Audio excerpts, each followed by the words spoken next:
নমস্কার বন্ধুরা, আজ দুর্গাষ্টমী। সকাল সকাল স্নান দান সেরে চলে আসলাম ডালা দিতে। অঞ্জলি শুরু হয়ে গেছে, তাই রেডি হয়ে চলে এসেছি অঞ্জলি দেওয়ার জন্যে। সমস্ত আশা আকাঙ্ক্ষা জানিয়ে মাকে প্রণাম সেরে বেরিয়ে পড়লাম। আগের থেকেই আমরা ঠিক করে রেখেছিলাম খেতে যাব।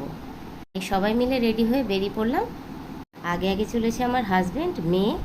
আজ খেতে যাব করিমসে। কি বলো, আজকে অষ্টমী, আমরা এখন খেতে যাচ্ছি বাইরে, কারণ অষ্টমীর দিন আমরা ইউজুয়ালি বাইরে খাই। এত বৃষ্টি হচ্ছে, সকাল সকাল বেরোনো যায়নি। একদমই ঠিক, আমরা আজকে বাইরে খেতে যাচ্ছি। এখন গাড়িতে বসে আছি, যাব। পৌঁছানোর পরে আপনাদের সাথে কথা হচ্ছে। চলে এসেছি করিমসে, এবার লিফটে উঠবো। সেকেন্ড ফ্লোর টেপ তোর পিছনে। টেবিল আমাদের আগে থেকেই বুক করা ছিল, এবার চলেছি টেবিলে। বসার সাথে সাথেই কিন্তু অর্ডার নিতে চলে এসেছিল। এবার দেখাই চারপাশটা, দেখুন। বাইরের পরিবেশটাও কিন্তু খুব সুন্দর, একদম ছিমছাম আর মনোরম। প্রথমত দুর্গাষ্টমী, তারপরে আজকে সবাই সাধারণত বাইরে খায়, তাই দেখুন পুরো ভিড়, ফাঁকা নেই কোনো টেবিল।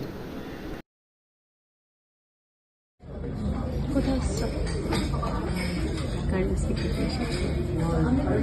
কি উপলক্ষে?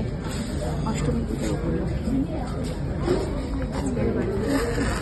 আর এই যে আমার বাবা এখন সিলেক্ট করছে কি খাওয়া হবে।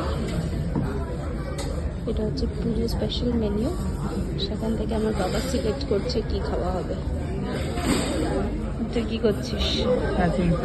স্টার্টারে ছিল মাটন বার্রা।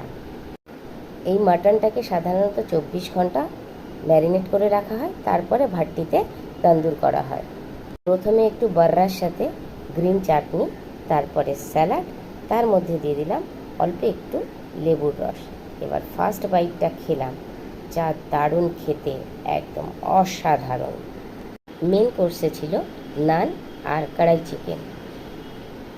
নানটা এত সফট আর এত বাটারি যে 2 আঙ্গুল দিয়ে ছেঁড়া যাচ্ছিল। সঙ্গে নিয়েছিলাম মশালা কোল্ড ড্রিঙ্কস আর ফ্রেশ লাইম সোডা। আরও নিয়েছিলাম জিরা রাইস আর কড়াই চিকেন। জিরা রাইসটাও কিন্তু অসাধারণ খেতে ছিল, যেমন সফট সেই রকম টেস্টি। চিকেনটা কি সফট না? ঝাল হয়েছে?